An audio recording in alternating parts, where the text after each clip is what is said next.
In a significant legal victory for election integrity advocates, Michigan Circuit Court Judge Christopher Yates delivered a resounding blow to the state's existing election regulations. Judge Yates declared key provisions within the Michigan election manual unconstitutional, particularly those concerning signature verification processes for absentee ballots. This ruling, stemming from a lawsuit filed against Michigan Democrat Secretary of State Jocelyn Benson, has ignited a firestorm of debate about the security of mail-in voting and its vulnerability to fraud. This decision carries profound implications for future elections in Michigan and potentially across the nation. It underscores the judiciary's crucial role in safeguarding the integrity of the electoral process and ensuring that every vote is cast and counted fairly. The heart of the matter lies in the balance between accessibility and security in elections. While proponents of relaxed voting rules often emphasize the importance of maximizing voter participation, critics argue that such measures can inadvertently open the door to fraud and manipulation. Judge Yates's ruling tips the scales toward the latter, emphasizing the paramount importance of robust safeguards to prevent fraudulent votes from diluting the legitimate will of the people. This case highlights the ongoing national conversation about election integrity, a topic that has become increasingly polarized in recent years. As states grapple with how to best administer elections in the 21st century, the debate over voter ID laws, signature verification processes, and other security measures is likely to intensify. Judge Yates, in his ruling, meticulously outlined the unconstitutional aspects of the Michigan election manual. He particularly took issue with the guidance provided to election workers on signature verification for absentee ballots. The manual, according to Judge Yates, fell short of the statutory requirements outlined in Michigan election law, thereby exceeding the authority vested in the Secretary of State. The crux of Judge Yates's argument centered on the principle of legislative supremacy.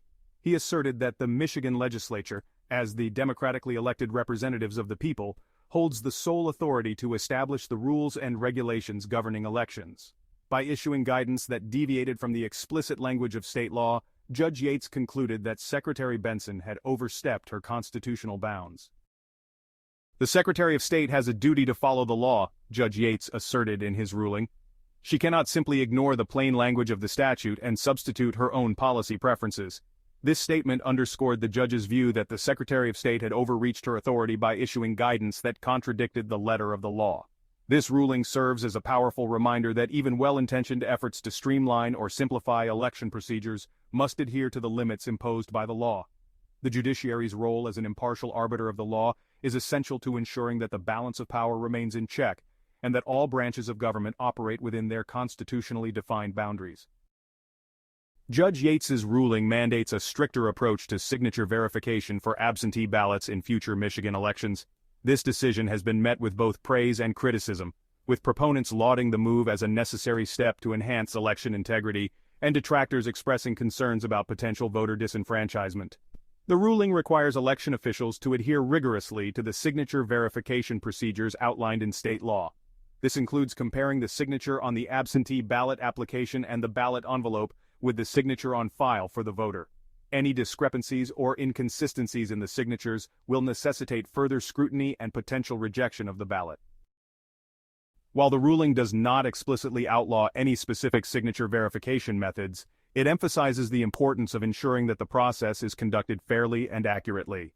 This means that election officials must be adequately trained to identify genuine signatures and detect potential forgeries.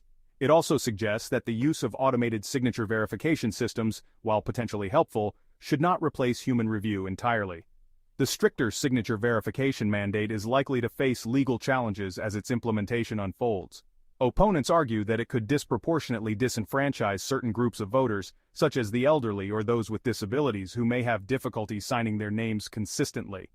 However, proponents maintain that the measure is essential to safeguard the integrity of elections and prevent fraudulent votes from diluting the legitimate votes of eligible citizens. Thank you for watching till the end. Stand up for free speech and help protect the free exchange of ideas online. Please like and subscribe to help us reach more viewers.